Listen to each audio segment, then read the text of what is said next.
सभी को राकेश मेहरा का नमस्कार।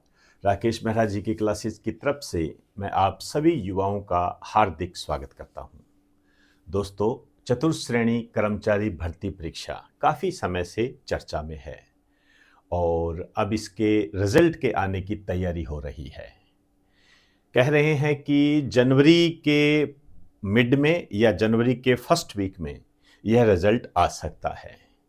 तो इस रिजल्ट के संबंध में कट ऑफ की भी उत्सुकता बनी हुई है। लेकिन ये जो कट ऑफ है, ये एक ऐसा सिस्टम होता है कि यह बहुत सारे फैक्टर पर डिपेंड करता है। चीज़ें कई बार बदल भी जाती है और ऐसा हर क्षेत्र में होता है। तो आज मैं चतुर्थ श्रेणी कर्मचारी भर्ती परीक्षा की कट ऑफ पर जो संकट बना हुआ है, आप ये कह सकते हो कि जो चेंजेस के चांस बन रहे हैं, उन पर बात करने आया हूं। तो ये जो मैं आपसे बात करने जा रहा हूं, यह भी एक अनुमान पर आधारित है, संभावना पर आधारित है, लेकिन तर्क पर आधारित है। तर्क बहुत महत्वपूर्ण होता है। हालांकि मैंने कई बार आपको तर्क बताने में परहेज किया है। उसका कारण ये रहता है कि आपको इन बातों में उलझने से कोई अर्थ नहीं होता है। लेकिन कई बार जब मुझे कमेंट के माध्यम से महसूस भी होता है कि सर आपको कैसे लग रहा है, तो उस दिशा में मैं आज आपके लिए तर्क भी लेकर आया हूं। चतुर्थ श्रेणी कर्मचारी एक बदलाव कट ऑफ संकट में, कट ऑफ संकट में है। इसमें जो बदलाव है, चेंजेस है, इसको जानने के लिए आपको पटवार रिजल्ट को देखना पड़ेगा। और ये पटवार रिजल्ट आप जानते हो, इस बार बहुत सारी विसंगतियां लेकर आया है। और मेरा ऐसा मानना है कि अब जो टाइम पीरियड चल रहा है, उसमें जो भी स्टूडेंट है, उसमें एक कसमकस की स्थिति बनी हुई है। कुछ असंतुलन का भाव भी आ गया है, क्योंकि हम जितना एक्सेप्ट कर रहे थे उससे ज्यादा मेरिट जा रही है, कट ऑफ जा रही है। आप देख रहे हो, लाइब्रेरियन में भी आप देख रहे हो, ये सब चीजें आपके सामने है। इस कारण से स्टूडेंट के अंदर एक डर का माहौल भी है। लेकिन मैं यहां स्पष्ट रूप से आपको कहना चाहूंगा कि इसमें डरने की कोई आवश्यकता नहीं होती है। चैलेंजेस हमेशा हमारे सामने आते हैं, चुनौतियां हमेशा हमारे सामने आती है, और उन चुनौतियों का हमें डटकर मुकाबला करना चाहिए। यही हमारी प्रकृति है और यही प्रकृति हमें आगे सफलता दिलाती है। तो पटवार रिजल्ट को हमें जानना पड़ेगा यदि चतुर्थ श्रेणी कर्मचारी के कट ऑफ पर हमें कुछ चेंजेस की बात करनी है। तो सबसे पहले मैं आपसे बात करूंगा पटवार रिजल्ट पर। ये पटवार रिजल्ट आपके सामने है। एक तो आप जानते हो कि इसकी जो लिस्ट जारी की गई है, लगभग 60,000, मोटे तौर पर हम 60,000 मान लेते हैं। एक बेसिक आंकड़ा क्या है, ठीक रहता है, समझने में भी आसानी होती है। तो आप भी इसको 60,000 के आसपास मान के चलिए। अब इसमें जो एनालाइज किया गया है, जो रैंक आई है, उसमें जो पहली रैंक है वो 91% पर है। आप ये कह सकते हो कि जो टॉप मोस्ट स्टूडेंट है उसके 91% बने हैं। इस तरीके से आप लीजिए इसको, ठीक है ना। यहां भी एक लगभग का क्राइटेरिया है। और जो लास्ट रैंक आई है वो 65% है। मैं परसेंटेज की बात कर रहा हूं, ठीक है ना, अपने जहन में ये बनाकर रखें। तो लास्ट जो है 65% है और जो पहली जो है ये 91% है। मतलब इसके बीच का क्राइटेरिया है। ये लिस्ट जारी हुई है लगभग 60,000 की। तो ये जो आंकड़े हैं, डाटा जो है, ये हमें क्या कंक्लूजन देते हैं, निष्कर्ष क्या देते हैं। तो इससे जो हमारे सामने निष्कर्ष निकलता है वो ये है कि राजस्थान में टॉप 60,000 स्टूडेंट 65% के अंदर ही सीमित है। क्या मैं गलत कह रहा हूं? राजस्थान में जो टॉप 60,000 स्टूडेंट है वो 65% के अंदर ही सीमित है। अब यदि हम इन 60,000 की बात करें, इन स्टूडेंट की बात करें, तो आप देखोगे कि जो चतुर्थ श्रेणी भर्ती परीक्षा है उसमें भी जो पोस्ट है वो लगभग कितनी है, 54,000। तो 60,000 के आसपास इसको मान के देख लेते हैं। क्योंकि देखो, जब इनका भी रिजल्ट आएगा तो 2 गुना 1.5 गुना एक्सेट्रा जो भी निकले हम उसको मान के चलते हैं। तो हम इसको एक 60,000 के तौर पर देख लेंगे। अब बात यह आती है कि इसमें पद बढ़ेंगे या नहीं। ये मुहिम चल रही है और इस मुहिम का प्रत्यक्ष या अप्रत्यक्ष रूप से मैं भी हिस्सा हूं। लेकिन मैं यहाँ पर अपने स्टूडेंट को ये कहना चाहूँगा कि ये जो मुहिम थोड़ा-सी आपने धीमे स्तर पर की है ना, इसे मत कीजिए। इसको पुरजोर तरीके से आगे बढ़ाइए।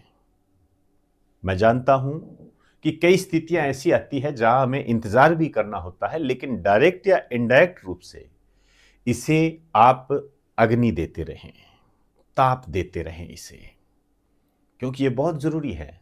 क्योंकि यदि हमने इसको धीमा कर दिया, तो हो सकता है हमें एक नकारात्मक परिणाम देखने को मिल जाए। तो हमें उस नेगेटिविटी की तरफ नहीं जाना है, हमें पॉजिटिव बने रहना है। और जहां तक मेरा मानना है, पद जरूर बढ़ेंगे। अब कितने बढ़ेंगे, क्या बढ़ेंगे, ये भविष्य के गर्भ में है। तो इस पद बढ़ाने की जो मुहिम है, इसको ताप देते रहिए। ये मैं आपसे एक निवेदन करूंगा, क्योंकि आप हमारे स्टूडेंट हो और स्टूडेंट की प्रोग्रेस ही एक अध्यापक की प्रोग्रेस होती है। इसी दिशा में आपसे ही मैं कह रहा हूं। अब मैं आता हूं कट ऑफ पर क्या प्रभाव पड़ेगा। यदि मैं इस संबंध में जनरल की बात करूं तो 65 से 67% पटवार रिजल्ट की जब हम तुलना करते हैं तो ये परसेंटेज के आधार पर है, ध्यान रखना, नंबर नहीं है ये। और ओबीसी जो है 62 से 63%, इसके आसपास आप मान सकते हो। जैसे मैंने कहा कि 65 से 67 है, तो आप इसको 66 से 68 भी कह सकते हो। इतना वेरिएशन आप ले सकते हो। इसमें भी क्या है, आप प्लस माइनस 2 का वेरिएशन ले सकते हो। ओबीसी में 62 से 63 है, शेड्यूल कास्ट में 55 से 56% है और एसटी में 52 से 53% है। एक मोटे तौर पर मैंने आपको बताया, हालांकि और भी कई कैटेगरीज होती है। लेकिन मेरा ऐसा मानना है कि अभी आप थोड़ा सा इस पर एनालाइज जो हमने किया है, इस पर विचार करें और आने वाले समय में सारी लिस्ट भी जारी कर देंगे, सारी कैटेगरी की भी हो जाएगी, वो एक अलग बात है। लेकिन फिलहाल हमें एक मोटा मोटा एक अनुमान हमारे पास होना चाहिए। तो ये अनुमान हमने लिया है। अब यदि मैं इसको क्वेश्चन पर आधारित करूं, ये तो परसेंटेज, फिर क्वेश्चन पर आधारित करूं तो उसका भी मैंने कुछ एनालाइज किया है। लगभग मैं वो भी बता देता हूं। इसमें जो जनरल है ये है 77 से 80 क्वेश्चन, ये क्वेश्चन है, ध्यान रखना, ठीक है ना। और इसके आसपास ही मैंने आपको बताई थी 77 से 80 क्वेश्चन। और जो ओबीसी है ये है आपका 75 से 77 क्वेश्चंस। और जो एससी है ये 66 से 68 और एसटी जो है ये है आपका 63 से 65 क्वेश्चन। तो ये कुछ एनालाइज मैंने आपको बताया है, आप अपने तरीके से इसे देखिए।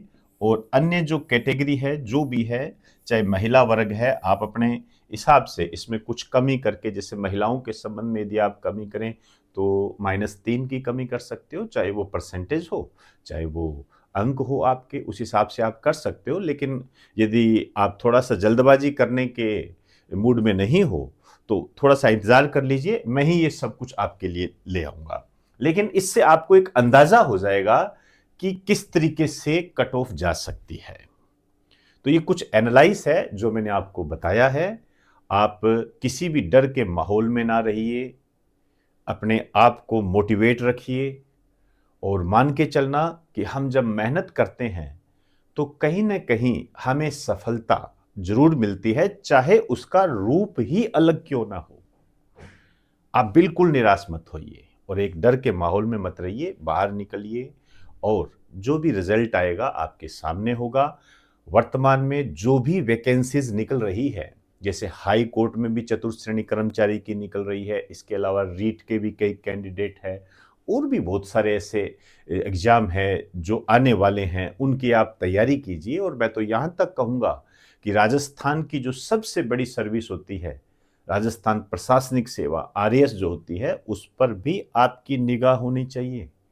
आप ऐसा बिल्कुल भी ना सोचें कि आप नहीं बन सकते। और यदि मैं आज के एनालाइज को देखूं, आज के वर्तमान में सिनेरियो को देखूं, तो मैं तो यही कहूंगा कि आरएएस वगैरह बनते ही वो हैं जो गांव में अंतिम छोर पर बैठे होते हैं, वो ही बन रहे हैं।